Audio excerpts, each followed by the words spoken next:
ছেলেরা, আমি বললাম আমার নাম আনিসুর রহমান, মনে রাখো বন্ধু, আমি বললাম তোমরা যারা দিবা নিশি এই বড় মোবাইল টিপো, আমার কথা মনে রাখো, অচিরেই এমন একদিন আসবে ভিক্ষার থালা হাতে নিয়ে তুমি ভিক্ষুকের মতো হাত পাতবা। এটা আমার ভবিষ্যৎবাণী, মনে রাখো। তোমার বাপ, তোমার দাদা তোমার পুরো হায়াত পর্যন্ত থাকতো না। কথা বলেন না কেন? বাপের টাকা নষ্ট করতেছ। যার যেই টাকাটা অনাদরে, অবহেলায়, বেহুদা এইভাবে শেষ হচ্ছে, প্রতিটা টাকার পিছনে অজস্র ঘাম জড়িত আছে। একটা টাকাও মাটির তলের থেকে ওঠে নাই, কষ্টের ঘাম ঝরিয়েই পয়সা রোজগার করে। ঠিক কিনা বলেন না? তুমি করো আর তোমার বাপই করুক আর তোমার ভাই করুক, দেশে থাইকা করুক আর বিদেশের জমিনে করুক, এক একটা টাকা উপার্জনের পিছনে কষ্ট আছে কিনা বলেন না? তো তুমি সেই কষ্টের টাকা, এই রক্ত পানি করা টাকা, ঘাম ঝরানো টাকা এইভাবে নষ্ট করে দিলা। এই নর্তকী দেখতে দেখতে, ছবি দেখতে দেখতে, উলঙ্গ নাচ দেখতে দেখতে। আহা, আমরা পড়ছি একবার কিতাবে, ইতিহাসে, এক নবাব, এই উপমহাদেশের এক হিন্দুস্তানের এক নবাব, তার একটা ছেলে একটা মেয়ে ছিল। নবাবের বহু জমি ছিল, নবাব তো নবাবই। ছেলেটা একদিন তার একজন কর্মচারী মেসের কাঠি, কথাটা মনোযোগ দিয়ে শুনে, মেসের কাঠি ধরাইছে। ধরাইবার পরে মেসের কাঠি ধরাইলে বারুদ, ওই যে মেসের কাঠির আগার মধ্যে যে বারুদ থাকে, এটা আগুনটা নিভে গেলে বারুদের একটা গ্রান আছে, বুঝিননি আমি? বারুদের একটা গন্ধ আছে। এই নবাবের পুত তে কর্মচারীকে বলল যে বারুদের গ্রানটা তো খুব দারুণ রে, আবার ধরাছে আরেকটা কাঠি। হেতে আরেকটা কাঠি ধরাইছে, হে আবার বারুদের গ্রান রয়েছে, আবার ধরাছে। এইভাবে এইবার তার কাছে এটা মজা লাগছে। নবাব দাদা যে এবার তারে নিয়োগ দিছে, কার্টুনের পর কার্টুন ম্যাসের কাঠি আনে, ম্যাস আনে, হেতে শুধু ধরায়, আর নবাব জাদায় শুধু ওই বারুদের বন্ধ কি করে নাকে শুধু হেতে তেটে বাড়লেন। আমি গিরবেনের বাল, ওটা নবাব না, ওটা তো নবাব জাদায়। মেয়েটা, নবাবের একটা মেয়ে বাজারে গেছে কাপড় কিনতে, গজ কাপড়। তো দোকানদারে কাপড় যে গজ কাপড় কাইটা দেয় কেচি দিয়া, এমনি একটা ফুঁস দিয়া এমনি একটা টান দেয়, ঠিক কিনা বলেন না? এমনি টান দিলে একটা আওয়াজ হয় কিনা একটা আওয়াজ। এই নবাবের মেয়ে কইতেছে দোকানদারে, আপনার এই যে কাপড় টান দিয়ে ছিঁড়লেন, আওয়াজটা তো খুব সুন্দর, আবার কাটেন তো দেখি আরেকটা। আবার কাটছে, আবার শুনছে। এইবার সে দাসীকে বলছে, থানে থানে কাপড় আনে, আর বলছে তোর কাম হইল শুধু এ কেচি দিয়ে কাটবি ছিঁড়বি, কাটবি ছিঁড়বি। নবাব দাদা, খোদার কসম কিতাবে আমি নিজে পড়ছি, এই নবাবের এক ছেলে ম্যাসের কাঠির বারুদের অপচয়, আরেকজন অনর্থক কাপড় কাটার এই অপচয় করতে গিয়ে শেষ পর্যন্ত নবাবের সমস্ত জমিদারি শেষ হয়ে এই দুই সন্তান ভিক্ষার থালা হাতে নিয়ে মানুষের দুয়ারে হাত পাচ্ছে।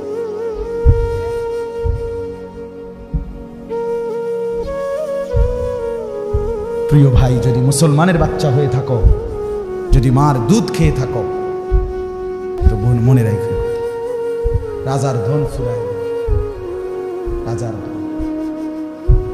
আর তোমার বাবা এখানে কারো বাপ নবাব না, ঠিক কিনা বলেন না কেন? নবাবের ফটো। আমরা মেহনতি কষ্ট করে কামাই রোজগারি করা বাবার সন্তান। আমার মনে আছে, আমার নিজের কথা বলি, আমি দারুল আরকামের ছাত্র, জানেন আপনারা? আমি ব্রাহ্মণবাড়িয়া দারুল আরকামেরই ছাত্র, আপনাদের এখানকার ছাত্র। হ্যাঁ, আমি এই শহীদপুর বাজারে বহু আসছি ছাত্র জীবন। আপনি তো ফুটবল খেলতে আইছি, এর বিরাট মাঠ, আমরা শুক্রবার দিন ছাত্ররা ফুটবল খেলতে আসছি। ছোট ছিলাম, শহীদপুর বাজার, এখানে বড় হুজুর রহমতুল্লাহ তাফসির শুনতে আমিও আসছি, আমার ছোটবেলায় মনে আছে। এটা তো বিখ্যাত তাফসির। তো আপনার ছোট্টবেলায় 5 ভাই মাদ্রাসায় পড়তাম, 3 ভাই বোন, আব্বা প্রাইমারি স্কুলে মাস্টারি করতেন, মসজিদে নামাজ ইমামতি করতেন, খুব অল্প টাকা বেতন পাইতেন। অভাবের সংসারে এমনও দিন গেছে 1 কেজি আটার দাম থেকে আমার ছোট ভাই 2টা টাকা দোকানদার রে কইছে যে 1 কেজি আটা দেন, মাই কইছে তবে 2 টাকার কম দিয়েন। মাই কইছে 2টা টাকা আমার দিতেন কইছে, তো 1 কেজি আটা থেকে 2 টাকার কম দিয়া এই 2টা টাকা দিয়ে ভাই মাদ্রাসা গেছে। হ্যাঁ, আমি একবার কুমিল্লা ট্রান্সপোর্টে করে শাসনগাছার থেকে মায় আমি দারুল আরকাম আসতেছি আপনার, তখন আমরা ঘাটুরা 1 নম্বর গ্যাস ফিল্ডের সাথে একটা ভাড়া বাড়িতে মাদ্রাসা ছিল। আমি একেবারে প্রথম ছাত্র, প্রথম যেই বেজ দিয়ে সর্বপ্রথম যেই জামাত দিয়ে শুরু হয়েছে দারুল আরকাম, মেড্ডা পীর বাড়ি হুজুরের বাড়ির পাশে, আমি ওই সময়কার ছাত্র। তো 1992-93 সালের কথা, কুমিল্লা ট্রান্সপোর্টে মায় আমারে মানে আসছি যে আমি আমার টিফিন গাড়ির বাড়ির মধ্যে করে 3টা বাটিতে তরকারি, গোশত, ডিম এগুলা রাইন্দা দিছে মা। মাদ্রাসাতে আইসা খাইতাম। এই গাটুরা স্টেশনে আইসা যখন নামছি, বাসের থেকে নামতে গিয়া ছোট মানুষ বাড়িটা সহ লাভ দিয়ে নামতে গিয়ে পড়ে গিয়ে বাটিটা খুললা তরকারি সব করে গেছে রাস্তা। আমি এমন কান্না কাঁদছি যে অজরে কাঁদছি, আহারে আমার মার কষ্টের বানানো তরকারি পড়ে গেছে। অভাবের সংসার থেকে মা কষ্ট করে এইটুকু তরকারি দিছে পেটের লাগে, সেই জীবন।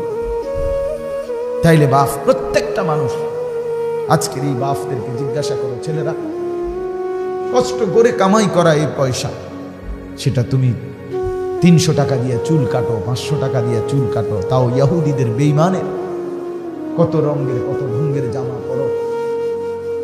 একটা বড় মোবাইল পাইয়া তুমি মা ভুলে গেলা, বাবা ভুলে গেলা, আল্লাহ ভুলে গেলা, নামাজ ভুলে গেলা, দুনিয়া ভুলে গেলা, শুধু নারীর ছবি, নর্তকীর নাচ, জিনা ব্যভিচারের দৃশ্য। হায় হায় বন্ধু, এতেই মজা পেয়ে গেলা। তোমার ভবিষ্যৎ কি? তোমার আখেরাত কি? তুমি কি কবরে যাইবা না? তুমি কি মরবা না? এজন্য যে ছেলেরা বসছো বাপ, আমার জিন্দেগির ফিকির ছেলেদেরকে নিয়ে, মুসলমানের নওজওয়ানদেরকে নিয়ে আমি অনুরোধ করলাম প্রত্যেকের কাছে, ভাইয়া দয়া করে মজলুম মুসলমানের, সারা পৃথিবীর মজলুমানের রক্তের বদলা যদি নিতে হয়, আমার যুবক ছেলেদেরকেই দাঁড়াইতে হবে। নওজওয়ান, তোমরা না আগাইলে ইসলাম আগাবে না। তোমরা জীবন বাজি না রাখলে আল্লাহর দ্বীনের জন্য লড়বে কে বাপ? খুন ঝরবে যুবকের, কলিজার খুন ঝরবে। এজন্য আজকে রাত গভীরে আমার নওজওয়ান ছেলেরা, মুরব্বীরা না, যুবক ছেলে, তোমরা সবাই ইনশাআল্লাহ এই একটা নিয়ত করো ভাইয়া, যে বড় মোবাইল প্রয়োজনে, যার প্রয়োজন যদ্দুর, অফিসিয়াল কাজ, মাদ্রাসার কাজ, স্কুলের কোনো কাজ, ব্যাংকের চাকরির কোনো কাজ, ঠিক আছে, সেটা কাজেই ব্যবহার করবো। বাকি ফালতু অনর্থক শুধু ছবি দেখার জন্য, নাচ গান দেখার জন্য আমরা এই বড় মোবাইল ব্যবহার করব না। এই নিয়তে কয়েকজন যুবক হাত উঠাও দিল থেকে। না না, সবাই উঠাই না, পাইকারি হাত উঠাইয়েন না। ছেলেরা উঠাও, ছেলেরা, বয়স্করা না, ছেলেরা উঠাও। ভাইয়া বলো, নিয়ত করো ইনশাআল্লাহ, জোরসে বলো ইনশাআল্লাহ। আল্লাহ আপনি হিম্মত দান করুন, আল্লাহ আপনি তৌফিক দান। আমি আপনাদের কাছে একটু অল্প কথা, আমি আবারও বলছি, প্রয়োজনকে প্রয়োজনের মধ্যে রাখুন, জরুরত তো জরুরত, ঠিক কিনা বলেন না? অসংখ্য কাজ আছে যেগুলা দিয়া মোবাইলের মাধ্যমে অফিসিয়াল কাজ, বিভিন্ন কাজ করতে হয়, হ্যাঁ ঠিক আছে, প্রয়োজন তো প্রয়োজন, সারাদিন টিপতে হবে, এটা কি প্রয়োজন বলে? এটা কোন জিনিস? পাঞ্জাবিওয়ালা যারা আছেন, টুপিওয়ালা হুজুর যারা আছেন, আপনাদেরকেও বলি বন্ধু, ডাইরেক্ট কথা আমার, গায়ে লাগলেও কিছু করার নাই। বাকি টুপিওয়ালা পাঞ্জাবিওয়ালাও যদি মাদ্রাসার তালিব ইলম উস্তাদ হোক আর যেই হন, বড় মোবাইলে যে আসক্ত, আমনে মনে রাখেন, আমনেরই দিয়া কোনো কাম হইতো না। আপনি উদয় বাতে খাইবেন আর বউ ফেলবেন, এই খাইয়া দাইয়া হইয়া থাকবেন আর কি, আর মোবাইল টিপবেন। আপনাকে দিয়ে পৃথিবী গড়বে না, আপনাকে দিয়ে উম্মতের ফায়দা হবে না। উম্মতকে বাঁচাইতে হইলে,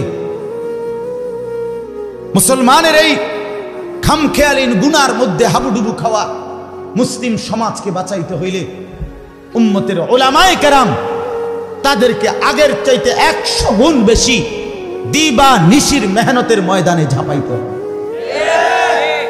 আলেমের আবার রাত কি, আলেমের আবার দিন কি? 23 বছরের পুরা ওয়ারিস যে, আদম থেকে ঈসা নবীর সমস্ত আম্বিয়াদের ওয়ারিস যে, তার আবার অবসর কথা বলেন না কেন? আমনে মোবাইল টিপনের টাইম ফান কেন? আপনার অবসর কি? আবার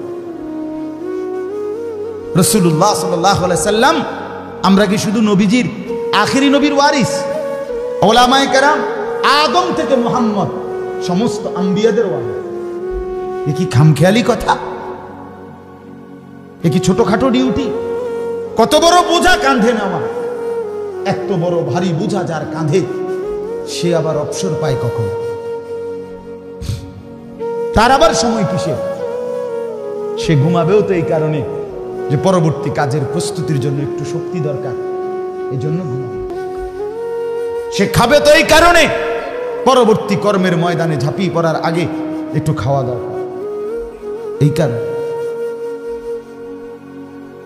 আল্লাহ তাআলা উলামায়ে কেরাম, নওজোয়ান অনেক আলেম আছেন, তালেবে ইলম আছেন, তাদেরকে আল্লাহ তাআলা সবাইকে হিম্মত দান করে।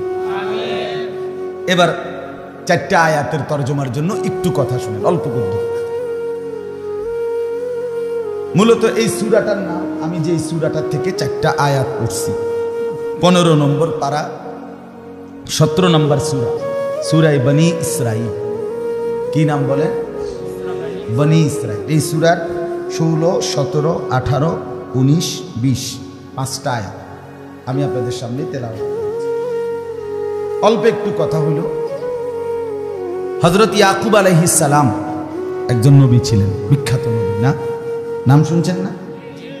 ইয়াকুব আলাইহিস সালামের 12 জন ছেলে ছিল। আমি খুব অল্প কথাই কইতেছি, সংক্ষেপে। ইয়াকুব নবীর ছেলে ছিল মোট 12 জন। 10 ভাই যারা কূপে ফেলে দিছে ইউসুফকে, এই 10 জন। ইউসুফ আলাইহিস সালাম একজন। ইউসুফ আলাইহিস সালামের আপন মার ঘরে এক ভাই, ছোট ভাই বেনিয়ামিন। এই কয়জন হইল? এই 12 জন। ইয়াকুব আলাইহিস সালামের এই 12 জন ছেলে এই ছিল। আচ্ছা, এটা একটা কথা। ইয়াকুব আলাইহিস সালামের 2টা নাম, একটার নাম হলো ইয়াকুব, আরটা হলো ইসরাইল।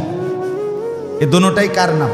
ইয়াকুব আলাইহিস সালামের নাম। যেমন আমাদের নবীর প্রসিদ্ধ 2টা নাম, মুহাম্মদ, আহমদ, আরো আছে না, বাকি এই 2টা কি সবচেয়ে প্রসিদ্ধ। তো ইয়াকুব, ইসরাইল। ইসরাইল হযরত ইয়াকুব আলাইহিস সালামের এই 12 জন সন্তানের যেই বংশধর পরবর্তীতে সামনের দিকে আগাইছে বংশধারা, এদেরকেই বলা হয় বনী ইসরাইল। ইসরাইলের বংশধর মানে ইয়াকুবের বংশ। কথা বুঝছেন কিনা বলেন? আচ্ছা, ইয়াকুব আলাইহিস সালামের 12 ছেলের মধ্যে একজন ছেলের নাম ছিল ইয়াহুদা, বড় জন। এবারটার পরামর্শেই ইউসুফ আলাইহিস সালামকে পানি কূপে ফেলাইছিল। বাকি ভাইরা বলছিল মেরে ফেলতে, উনি বলছে না, কূপে হেলাই দাও, সেখান থেকে কোনো কাফেলা নিয়ে যাবে, আমরা ঝামেলা শেষ, বাপের চোখের আড়াল হইলেই তো সারল। যাই হোক, পরবর্তীতে যখন বংশধারা বাড়ছে ইয়াকুব নবীর ছেলেদের মাধ্যমে, এই ইয়াহুদা যেই ছেলেটা, তার বংশ হইছে সবচেয়ে বড়। ও বাকি ভাইদের বংশ কমতে কমতে একটা সময় ওই বড় ভাই ইয়াহুদা তার বংশের লগে সবাই মিশে গেছে। ফলে পুরা বনী ইসরাইল তাগো নাম হয়ে গেছে ইয়াহুদা। এখন যারা বনী ইসরাইল তারাই ইয়াহুদা। কথা বুঝছেন কি? আপনি একদম আরো সহজ বাংলায় বুঝেন। এক বেটার ফুট 5 জন, তো এ বেটার 1 ফুটের ঘরে ছেলে মেয়ে হয়েছে 8 জন, আরেকজনের 3 জন, আরেকজনের 2 জন, আরেকজনের 1 জন, আরেকজনের ঘরে হয়েছেই না। এমন হয় কি না? তো তো ধীরে ধীরে ওই 8 সন্তান হয়েছে যে ভাইয়ের ঘরে, যেই ফুতের ঘরে, এবার আর বংশ বাড়তে বাড়তে এখন ওই ভাইগো পরিচয়ও, ওই নায়নাথপুরের পরিচয়ও হয়ে গেছে এই বড় ভাই পরিচয়। বুঝছেন নি আমার কথাটা? এখন পুরা বাড়ি হয়ে গেছে মোল্লা বাড়ি, যদিও এনে গাজিও আছে, কাজীও আছে। পুরা বাড়ির নামে হয়ে গেছে কাজী বাড়ি, যদিও এনে মাঝিও আছে। কথার কথায় আর কি, এখন পুরা ফ্যামিলির নাম হয়ে গেছে ইয়াহুদি। যদিও অন্য ভাইদেরও কি আছে, বংশধর আছে, কিন্তু বেশি বড় হওয়ার কারণে এই ইয়াহুদা, এই ভাইয়ের নামেই সবাই বংশের পরিচয় হয়ে গেছে, এরাই ইয়াহুদা। তাহলে যারা বনি ইসরাইল তারাই কি বলেন না, ইয়াহুদি। ইয়াহুদি আল্লাহ তাআলা হযরত ইয়াকুব আলাইহিস সালাম থেকে নিয়ে আমাদের নবীর আগ পর্যন্ত, আমাদের নবীর আগের জন ঈসা নবী, এই পর্যন্ত প্রায় 1 লক্ষের চাইতে বেশি নবী। কতজন? 1 লক্ষের চাইতে বেশি নবী আল্লাহ শুধু কেবল এই বনি ইসরাইল, এই ইয়াহুদীদের হেদায়েতের জন্য যুগে যুগে আল্লাহ পাঠাইছে। কতজন নবী? 1 লক্ষের চাইতে বেশি নবী। কিন্তু এই 1 লক্ষের চাইতে বেশি নবী রাসূল মিলেও এই জাতিটাকে, এই বংশধরগুলোকে, এই মানুষগুলো ইয়াহুদি যারা, তাদেরকে পরিপূর্ণভাবে শুধরাইতে কোনো যুগেই পারে নাই। বরং প্রত্যেক যুগে এই বনি ইসরাইল ইয়াহুদিরা সর্বোচ্চ সংখ্যক আল্লাহর নাফরমানি করত। অল্প 2, 4, 5 জন 10 জন হাতে গোনা তারা ছিল অনুগত, বাকি সব ছিল নাফরমান। একেবারে প্রথম থেকে নিয়ে এই ইয়াহুদিরা যেদিন থেকে তাদের শুরু, সেদিন থেকে তাদের হারামি, অসভ্যতা, নষ্টামি, দুষ্টামি, যত রকমের মন্দ গুণ এটা তাদের মধ্যে ছিল সব যুগ। ইবলিস শয়তান, যেটা মেইন শয়তান, তাগতে বুদ্ধি নেই। হ্যাঁ, ইবলিসের নিজস্ব অফিস আছে, ডাইরেক্ট ইসরায়েল হেড অফিস। ইবলিস বুদ্ধি লয়, ইবলিস আটকাইয়া গেলে তারাতে বুদ্ধি নেই। এমন শয়তান, এমন দুষ্ট এরা। এই 1 লক্ষের চাইতে বেশি নবীকে জ্বালাইয়া কইলা কইলা কইলা। তাদের সবচেয়ে উল্লেখযোগ্য নবী ছিল বনি ইসরাইল ইয়াহুদীদের সবচেয়ে বড় প্রসিদ্ধ নবীর নাম হলো মুসা আলাইহিস সালাম, যিনি তার পুরাটা হায়াত তাদের সংশোধনের পিছনে ব্যয় করছেন, কিন্তু উনাকে তারা একদিন শান্তি দিয়েছেন। উনি যদি বলতেন ডাইন, হেরা কইতো বাম। উনি যদি কইতো উত্তর, হেরা কইতো দক্ষিণ। মানে যেটা উনি বলতেন এটারই বিরোধিতা করত, এটার বিরুদ্ধে, এটার পাল্টা 100টা প্রশ্ন কইরা এটারে জগা খুশি বলছে। একটা গাবি কোরবানি দিতে মুসা নবী এদেরকে ইয়াহুদি শুরু করছে এটার উপরে প্রশ্ন, গাবিটা কিরুম, বাইক ফালুন না মাঠে ফালুন, গাবির বয়স কত, গাবির গায়ের রং কি, ফুরাটা এক কালার না বিত্তে বিত্তে অন্য কালার, কথা বুঝেন? আচ্ছা, যদি হয় সাদা তো, বা মনে করেন গোলাপি, তো গাঢ় গোলাপি না হালকা গোলাপি।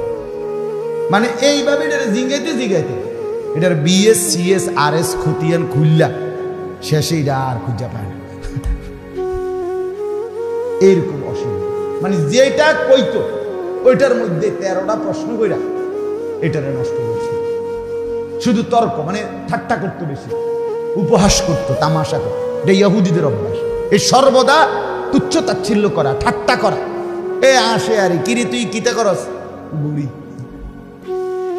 আমাদের অনেক ছেলে দেখেন 3টার সময় বাইরে, রাত 10টা বাজে, কয় ঘন্টা কথা কয় না, 7 ঘন্টা মানুষে ঘুরে কেমনি? তুই এমনি ঘুরলে তো পৃথিবী শেষ হয়ে যাওয়ার কথা বুঝছেন না?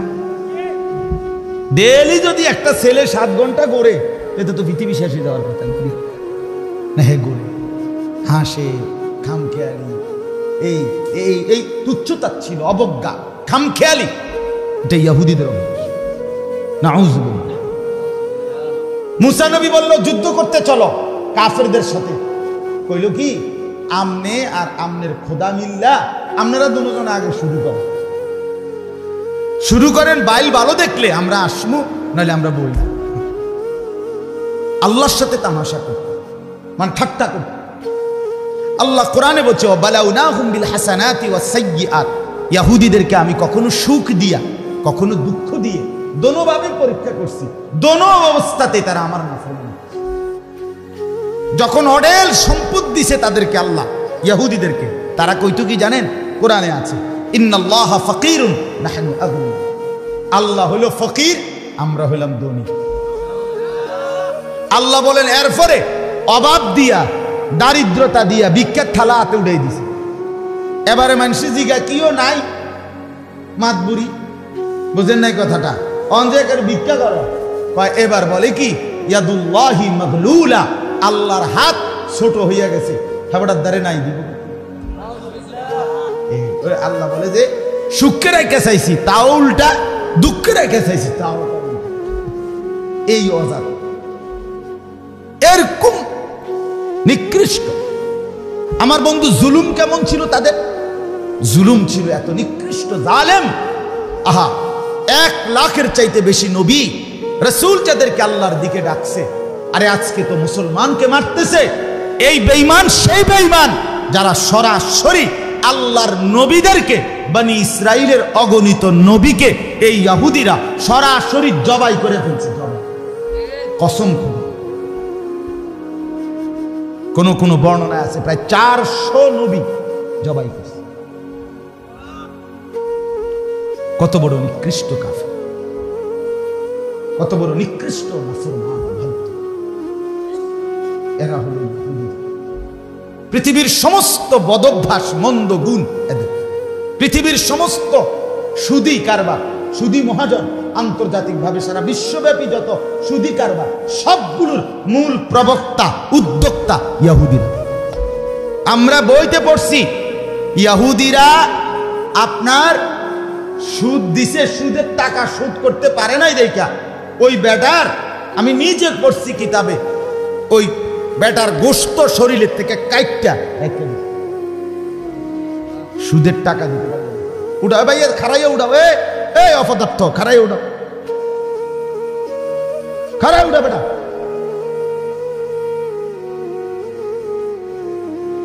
এতক্ষণ লাগাইয়া কারে বললাম কম, কলিজাটা মানে নিয়ে এবার কোন আমারে। না, আপনাদের বিবেকে কি বলে বলেন না বাস। আমি এতক্ষণ লাগাইয়া কারে বলছি, এরপরে কি আর দুঃখটা মানে মন্দারে? সে এখানে বসে বসে ঘুরে ঘুরে এটারে ভিডিও করতে, তুই মানুষগুলোর ছবি উঠে কি ফায়দা?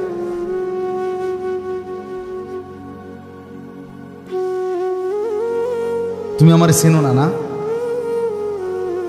আমি প্রয়োজনে একজনের কাছে কথা বলবো, তারপর আমি আপোষ করতে রাজি না। গাফেল খামখেয়ালিকে বলতে রাজি না। বাস প্রতিটা শব্দ বলার পিছনে আপনার যেমন বসে থাকাটা গরমে কষ্ট হইতেছে, আমরাও বলতে কষ্ট হইতেছে, ঠিক কিনা বলেন? এই সময়ের যদি কোনো বেনিফিট না আসে এই মেহনতের, তাহলে কি লাভ? এনে কি বক্তা ইন্টারভিউ লন যা যে 3 দিনে মোট 12 জন হুজুর ওয়াজ করছে, এবার আমরা মিলে বইয়ে চাই কার কাছে কোন হুজুর ভাল লাগছে। তো একজনে কইছে যে দ্বিতীয় দিন দিয়ে আসরের পরে টানছে হুজুর গা, এবার টান্ডা ভালো করছে। প্রথম দিন যে আসার পরে একজন খুব শিখ কাটছে, এবার শিক্ষাটা ভালো লাগছে। এটা দিয়ে ওয়াজ কথা বলেন না কেন? এই আপনার ঘরে এনে বসাইছে 3 দিনে আপনারা হুজুরদের ইন্টারভিউ লন নাকি? বলেন ভাইয়া, কার সুর ভালো, কার টান ভালো, কার হুঙ্কার ভালো, কার চিৎকার ভালো, এতে ফায়দা কি? ফায়দা কি? মনে করেন যার সুর আছে, আপনি হেবড়াতে সুরটা অর্ধেক লন 200 টাকা দিয়া। কথা বলেন না কেন? আপনি পারবেন কিছু? এটা যার চেহারা সুন্দর, তো আপনার কালো চেহারাটা আপনার লোক একটা ডলা দেন। কথা বলেন। ঠিক আছে, মাফ, আল্লাহ তোমারও মাফ করে দেন।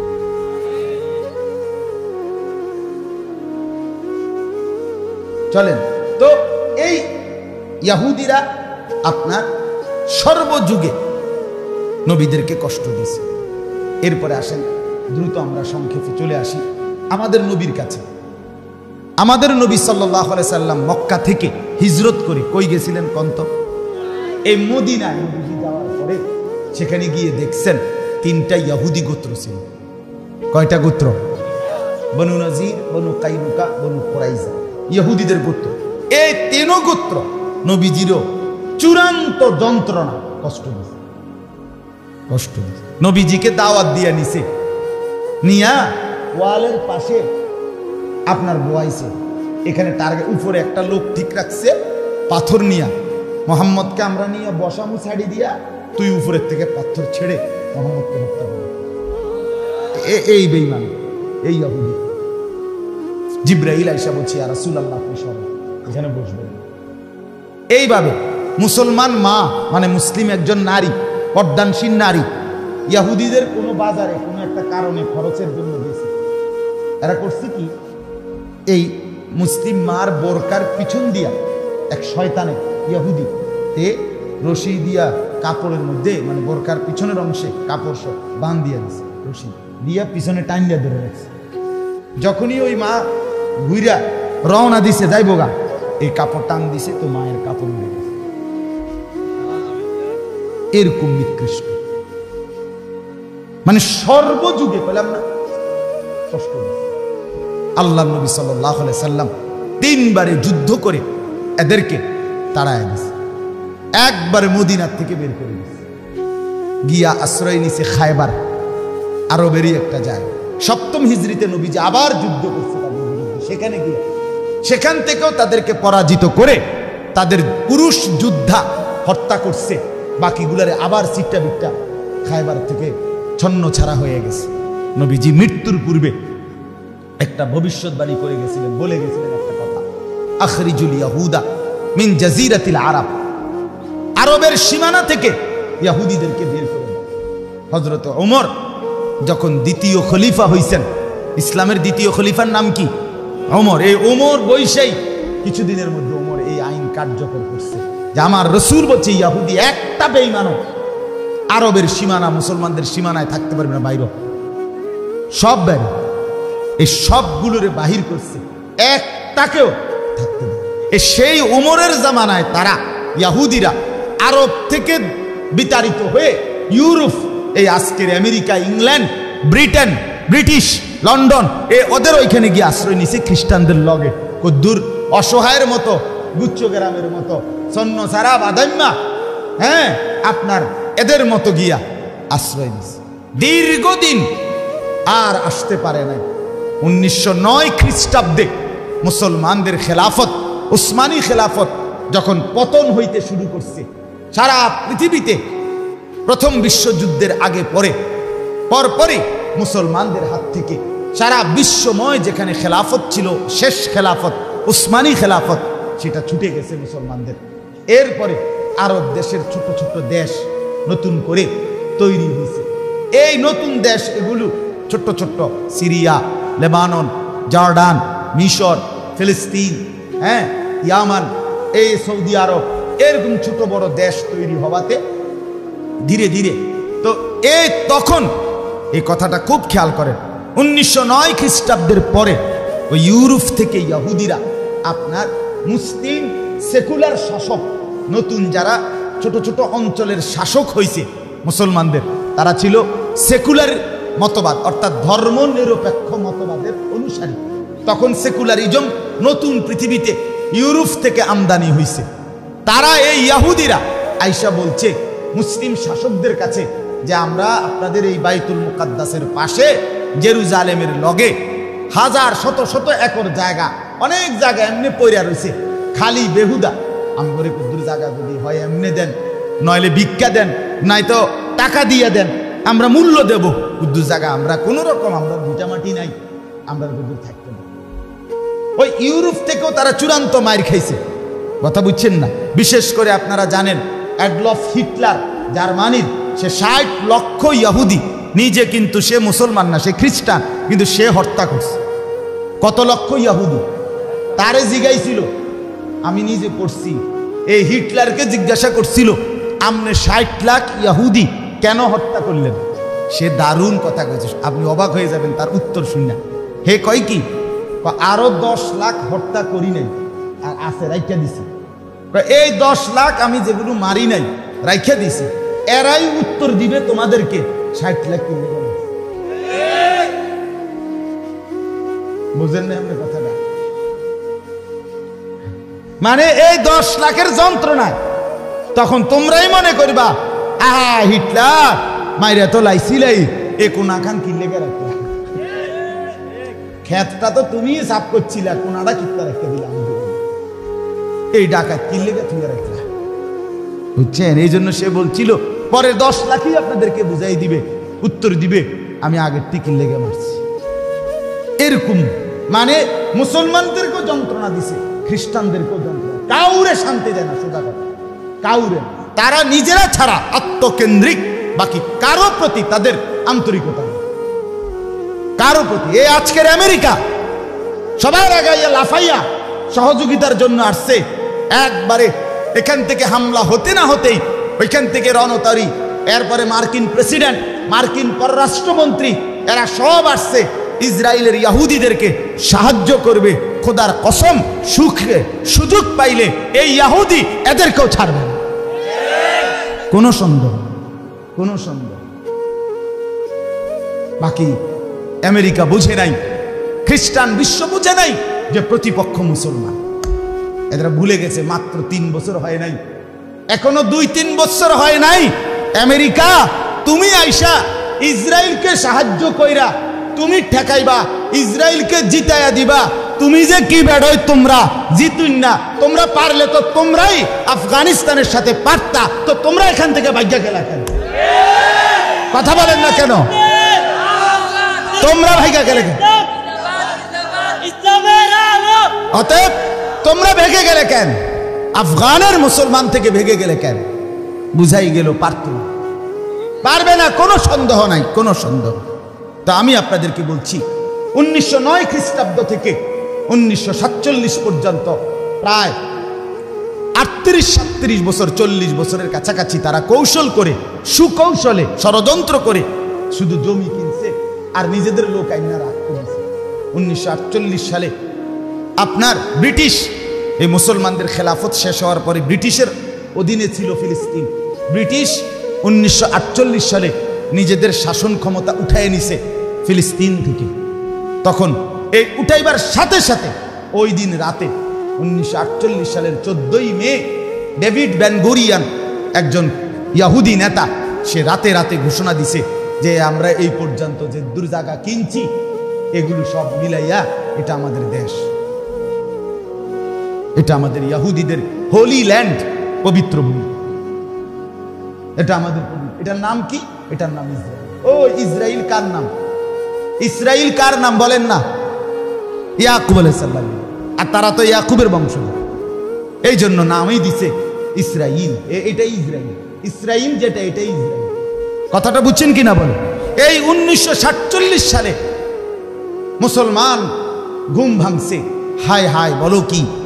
কথা নাই, বার্তা নাই, আন্দোলন নাই, সংগ্রাম নাই, মিছিল নাই, মিটিং নাই, পোস্টার নাই, হ্যান্ডবিল নাই। তোমরা দি কও এটা তোমরা এলাকা, তোমরা দেশ, তোমরা এমনি না থাকতে দিবা। কথা বলেন না কেন? গুচ্ছ গ্রামে থাকতে দিছি, কথার কথা। তারা যদি কয়টা আমগো দেশ, বুঝি কত হইল। কথা বুঝছেন নি আপনি? এইখানে সেই 1948 সাল থেকে আজকের 2023 পর্যন্ত দীর্ঘ 75 বছরে এক টানা এরা জুলুম করছে। কিন্তু মুসলমান, ফিলিস্তিন এবং তার পাশাপাশি মুসলিমরা, তারা আজও তাদের দাবি একটাই, তো খুন, রক্ত, শাহাদাত, কলিজার তাজা খুন দিয়েও মুসলমানদের দাবি ফিলিস্তিনের পুরা জমিন এটা মুসলমানের জমিন। 1 ইঞ্চি জমিন আমরা বেঈমান ইহুদিদের হাতে তুলে দেব না। এই যুদ্ধ চলছে, সেই যুদ্ধেরই ধারাবাহিকতা আজকে 75 বছর। এবার শেষ কথা আসেন, শেষ কথা হলো ফিলিস্তিনের সাথে আমাদের সম্পর্কটা কেমন। আমাদের সম্পর্কটা এখানে একটু গভীরে বুঝতে হবে। রোহিঙ্গা, কাশ্মীর, পৃথিবীর অন্যান্য যেখানে মুসলমান নির্যাতিত, সেখানে মুসলমান নির্যাতিত আমরা ব্যথিত। আমরা মিছিল করি, বিক্ষোভ করি, প্রতিবাদ করি। কিন্তু ফিলিস্তিনের ভূমিতে যেই মুসলমানরা নির্যাতিত, এখানে শুধু মুসলমান নির্যাতিত এই কারণে না বাপ, এখানে মাটিটার সাথে আমাদের সম্পর্ক। কথা বুঝছেন কিনা? এখানে আমাদের অস্তিত্বের প্রশ্ন। অস্তিত্বের প্রশ্নটা কি, এই কথাটা সবাই মনে রাখবেন। এক নম্বরে এটা খুব গুরুত্বপূর্ণ যে 1948 সালে গত 75 বছর ধরে তাদের দাবি এটা যে ইসরায়েল যেই রাষ্ট্র প্রতিষ্ঠা করছে তারা ওইখানে মুসলমানের অংশ কাইটা, কলিজা কাইটা মুসলমানের জমির উপরে, সেইটা তাদের দাবি। তারা এতটুকু এই যেদ্দুর মনে করেন এই মাঠটা, এটার এই এদ্দুর পর্যন্ত দখল দিছে, আর এই কদ্দুর রয়েছে, এদ্দুর যদি হইয়া যায় তাহলে আমরা শান্তি। খোদার কসম, বেঈমান ইহুদিদের ইচ্ছা এটা না, বরং তাদের স্পষ্ট মানচিত্র, তাদের স্পষ্ট বইপত্র, তাদের ঘোষণা, তাদের নেতাদের বক্তব্য, সব কিছুর মধ্যে এই কথা স্পষ্ট আছে যে আমরা এটাকে দি গ্রেট ইসরায়েল বানাইতে চাই, অর্থাৎ একটি মহারাষ্ট্র বানাইতে চাই। কি বানাইতে চায়? মহারাষ্ট্র। কদ্দুর লইয়া প্রশ্ন হইল, এটা তাদের বক্তব্যে ডেভিড বেন গুরিয়ান প্রথম দিন থেকেই বলে আসছে, আমাদের এই রাষ্ট্রটা হবে, এখানে আমরা মাত্র শুরু করলাম, কিন্তু আমাদের এই রাষ্ট্র হবে কদ্দুর। এই কদ্দুর এক নাম্বার মিশরের নীল দরিয়া, এখানে একটা প্রান্ত, ইরাকের ফোরাত নদী ওইটা একটা সাইড, আর এই একটু আগে যে বলছি আমাদের নবী সাল্লাল্লাহু আলাইহি সাল্লাম ইহুদিদেরকে তাড়াইয়া দিছিলেন কই থেকে বলেন না কেন? খোদার কসম, ইহুদিদের দাবি যে আমাদের বাপ দাদার পূর্বপুরুষরা মদিনা ইয়াসরিবে ছিল, মুহাম্মদ তাগরে তাড়াইয়া দিছে, এই আমাদের এদিক দিয়ার সীমানা হইল মদিনা। এই পুরাটা অঞ্চল নিয়ে একটি রাষ্ট্র প্রতিষ্ঠা করবে ইহুদিরা, সেটার নাম হবে দি গ্রেট ইসরায়েল। এটা হলো তাদের ইচ্ছা পরিকল্পনা। এজন্য যতবারই তারা নতুন নতুন জায়গা দখল করে ততবারই তারা বলে আজ এবার আমরা এতটুকু নিলাম, এবার আমরা এতটুকু নিলাম। এবার আপনি বলেন, আপনারা সহজে আরো কথা একটু মনে করেন তো। আপনারা অনেকেই জানেন সুলতান নূরউদ্দিন জিনকি, মানে যাকে জঙ্গি বলেন আপনারা, সুলতান নূরউদ্দিন জঙ্গি রহমতুল্লাহর আমলে এই ইহুদিরা একবার আমাদের নবী সাল্লাল্লাহু আলাইহি সাল্লামের পবিত্র লাশ মুবারক চুরি করবার জন্য চেষ্টা করছিল। জানেন এটা? শোনেন নাই এ কথা? এটা এই কেন? প্রশ্ন হলো কেন?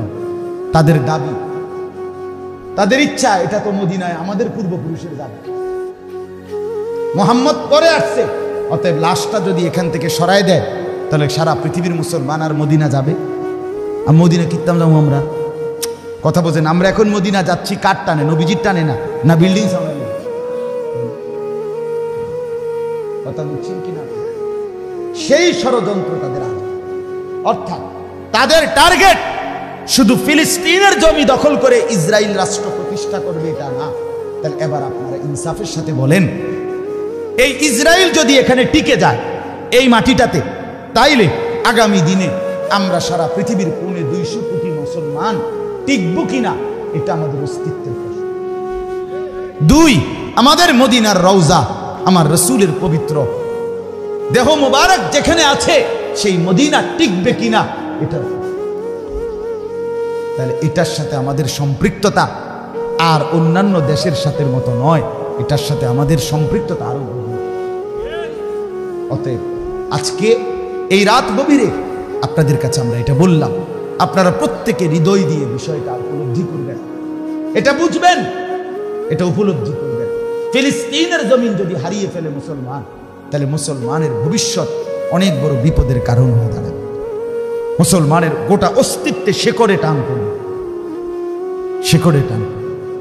আজকে আমরা বুঝতে চাই, এই জন্য আমরা প্রত্যেকে নিজেদের জীবনে এটা উপলব্ধি করতে হবে যে ফিলিস্তিনের মাটিটার সাথে আমাদের অস্তিত্বের সম্পর্ক।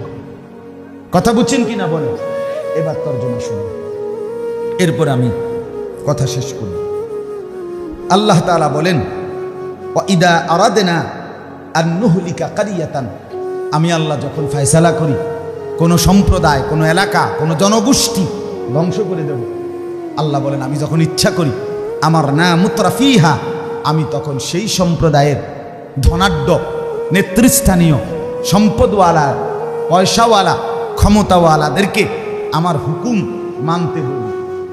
ফাফাসাকু ফিহা, কিন্তু ধনের গৌরবে, নেতৃত্বের ক্ষমতার গৌরবে তারা আমি আল্লাহর নাফরমানি করে। ফাহাক্কা আলাইহাল কাউলু, আল্লাহ বলে ফলে তখন আমার ফয়সালা, আমার সিদ্ধান্ত কার্যকর হয়ে যায়।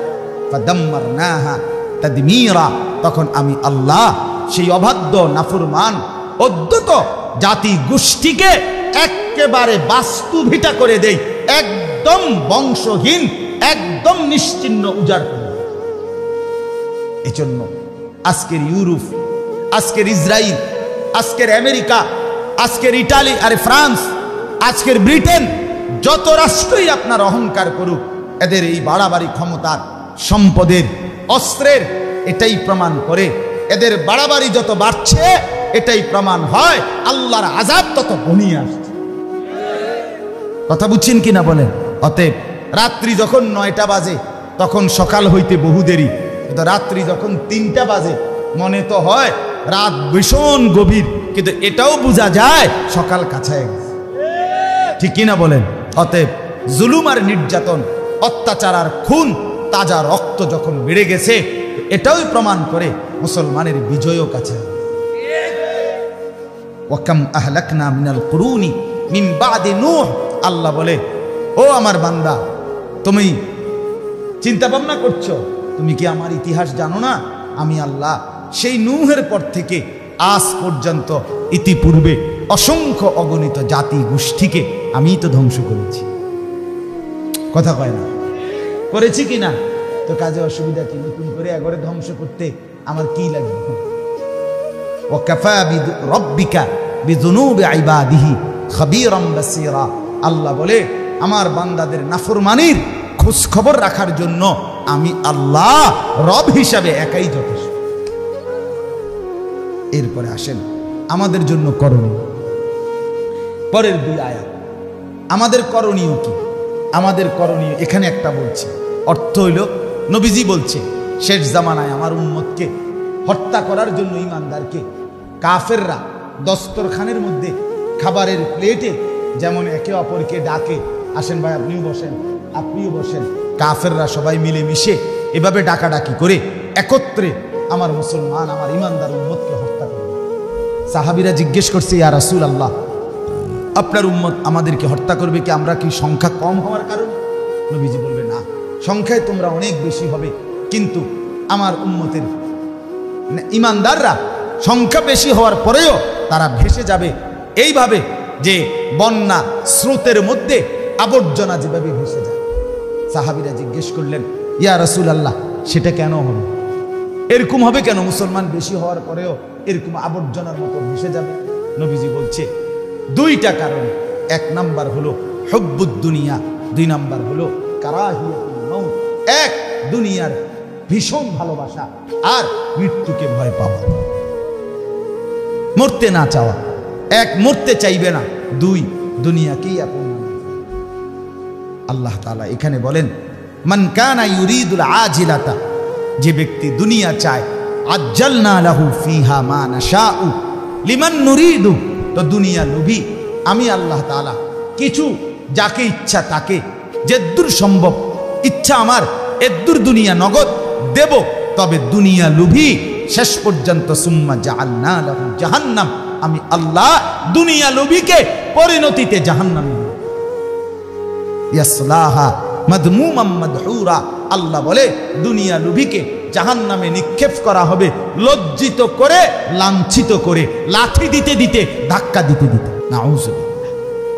এরপরে আল্লাহ বলেন, আর ওমান আরাদাল আখিরাতা, আর যে ব্যক্তি জীবনের সব ক্ষেত্রে আখিরাতকে চাইবে, ওয়াসাআলাহা সাইয়াহা, এবং আখিরাতের জন্য আমল করবে সুন্নাত মোতাবেক, অহুয়া মুমিন, এবং ঈমান ঠিক রাখবে, ফাউলাইকা কানা সাইয়ুহুম মাশকুরা, আমি আল্লাহ কৃতজ্ঞতার সাথে তার প্রত্যেকটা মেহনতের বদলা দিয়ে দেব। আল্লাহ বলেন সর্বশেষ, আবারও আল্লাহ বলে, বান্দা শোনো, এই কথাটা খেয়াল করেন। আল্লাহ বলে, বান্দা শোনো, কুল্লান নুমিদ্দু হাউলাই ওয়া হাউলাই মিন আতা'i রাব্বিক, দুনিয়া আমি আল্লাহ না 11 দেই 11 দেই। বুঝেন নাই? দুনিয়া এটা আমার এমন একটা নিয়ামত যেটা ডাকলেও দেই না ডাকলেও।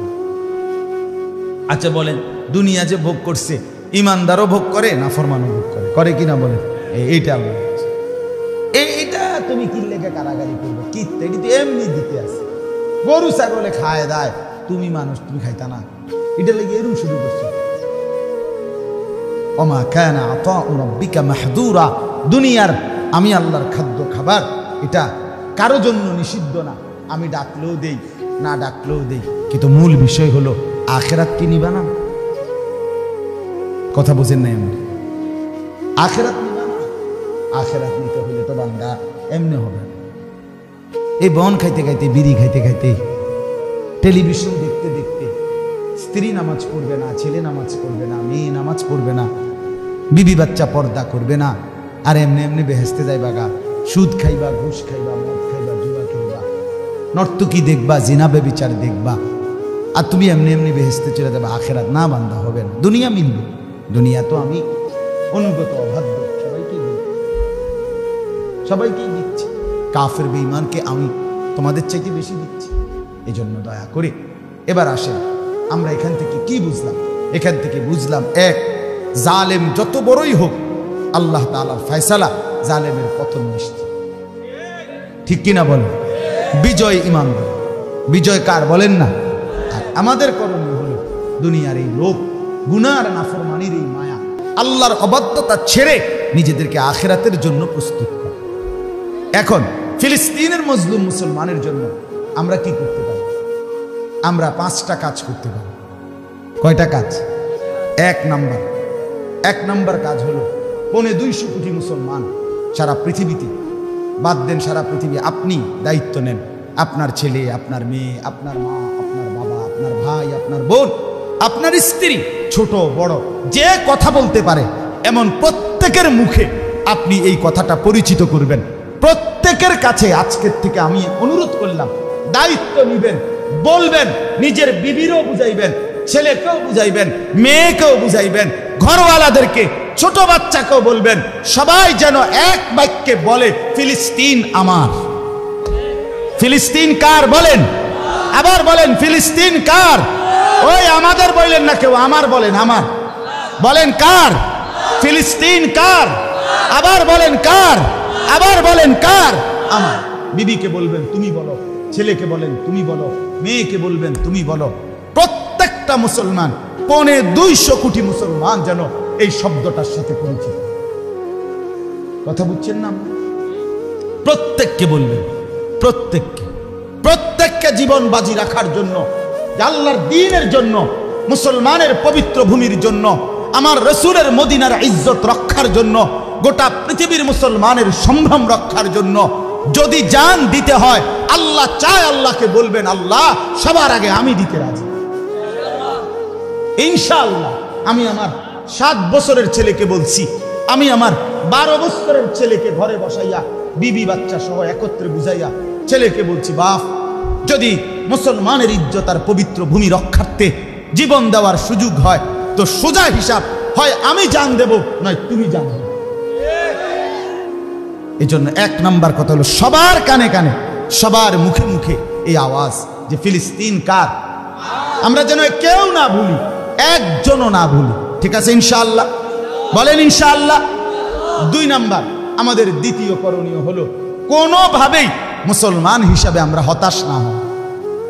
এই বোমার হিসাব, মিসাইল, এরপরে দিয়া আমেরিকার এই অস্ত্র, লন্ডনের এই অস্ত্র, এটা কিচ্ছু না, এগুলা কিচ্ছু নেই। কথা মনে রাখা, মুসলমান জিতবে, কোনো সন্দেহ। কে জিতবে বলেন? জিতবে ফিলিস্তিন। বলেন জিতবে কে? আবার বলেন জিতবে কে? হারবে কে? ইসরায়েল। বলেন হারবে কে? কোনো সন্দেহ, হতাশ না হয়।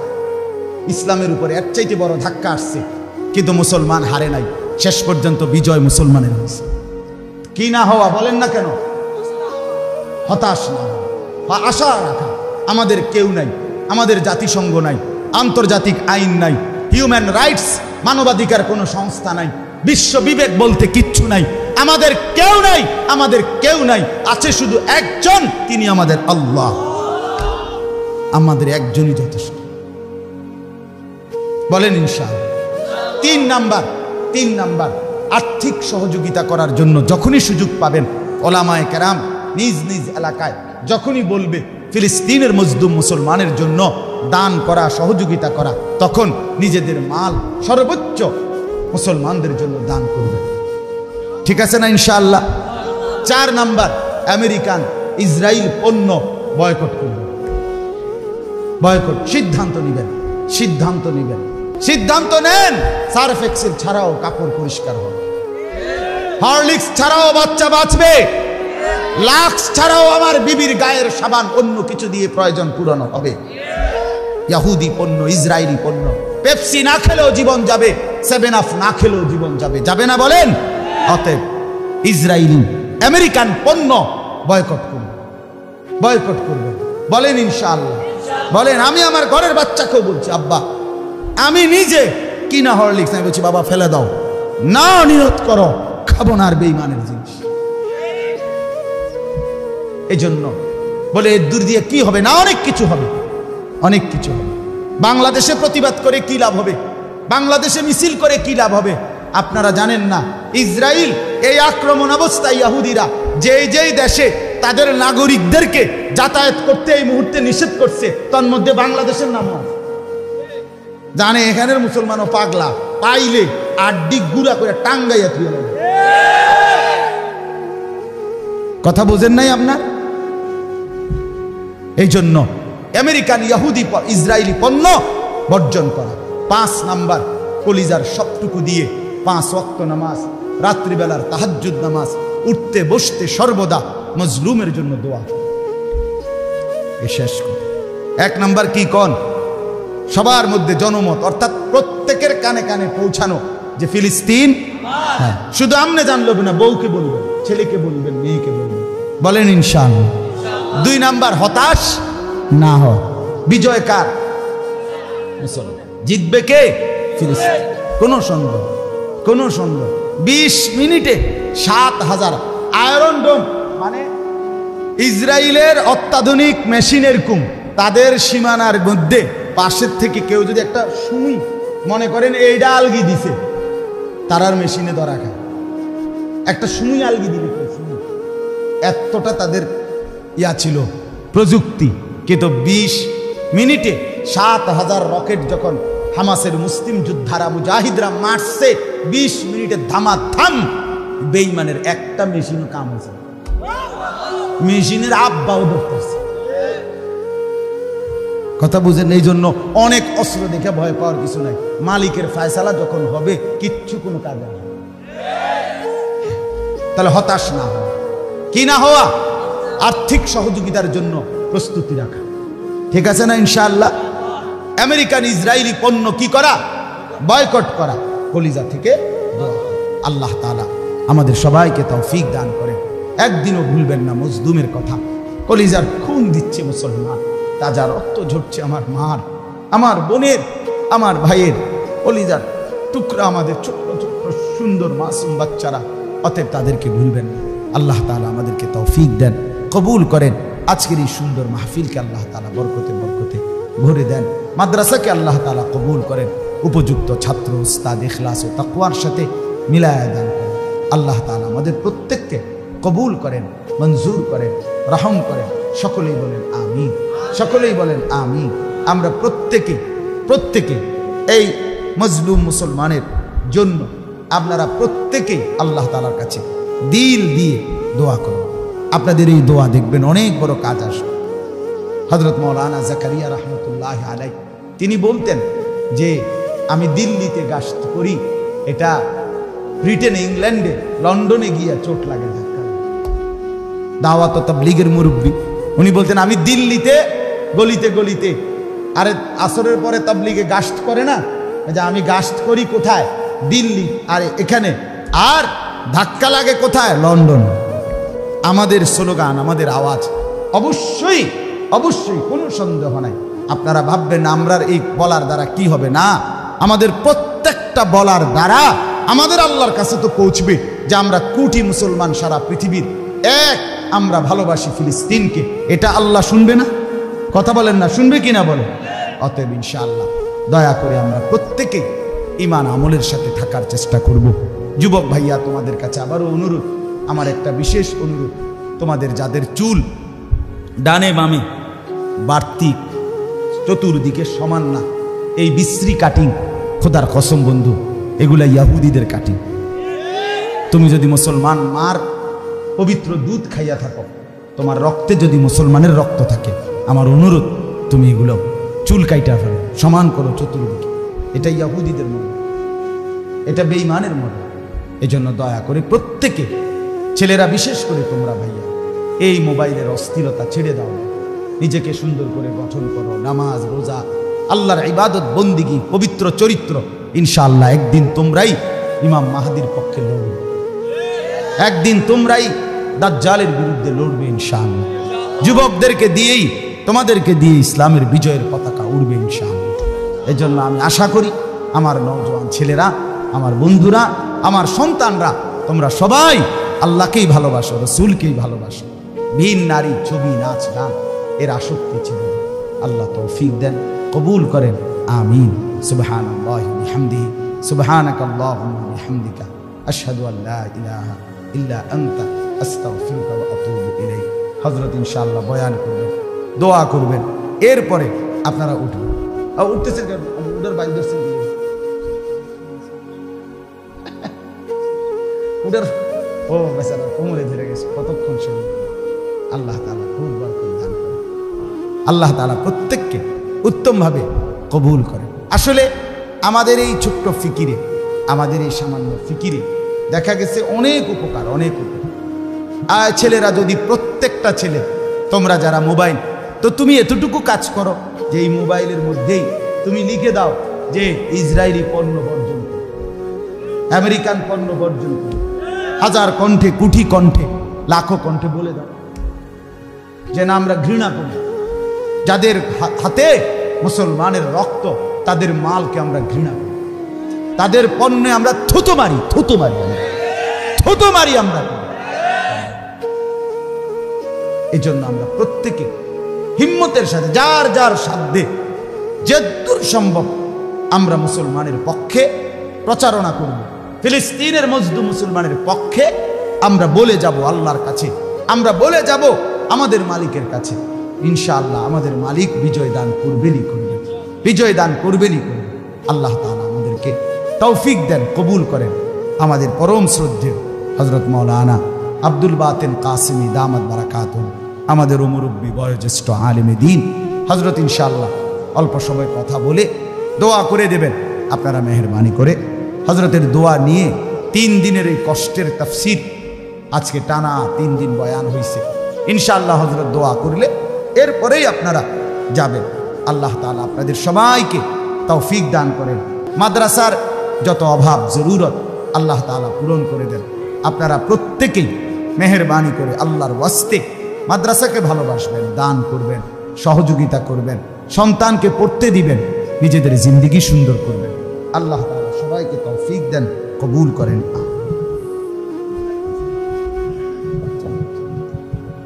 ভাই আমরা কেউ না উঠি, হযরত সংক্ষিপ্ত আলোচনা করে দোয়া করে দিবেন।